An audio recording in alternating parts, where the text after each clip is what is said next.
Қазақ дастархан басында өсек айтпаған. Қазақ ата бабамыз дастархан басында өсиет айтқан. Неге қазақта айтады 13 жаста отау иесі, 13 жаста атқа мініп жауға шапқан еді.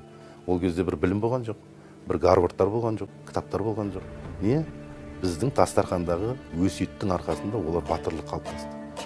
Өсиеттің арқасында оларда бір болмыс қалыптасты.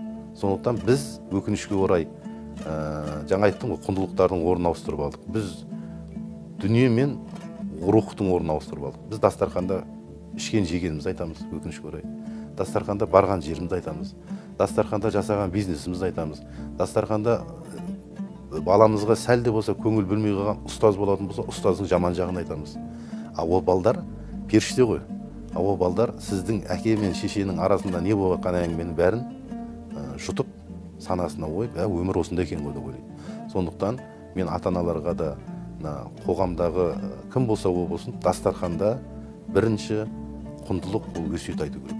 Ішіп жегенге мәз болатын азамат емес, істегенімізге мәз болатын азамат болуымыз керек. Қайырлы істер істегенге мәз болатын азамат. Ішіп жегенді бәрі істейді.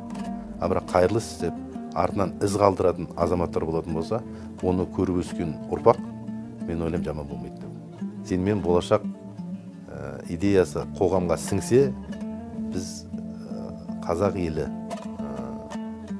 көп жерлерде айтатын орнымыз да, сөзіміз де, отырысымыз да, болмысымыз да болады деген менде арман.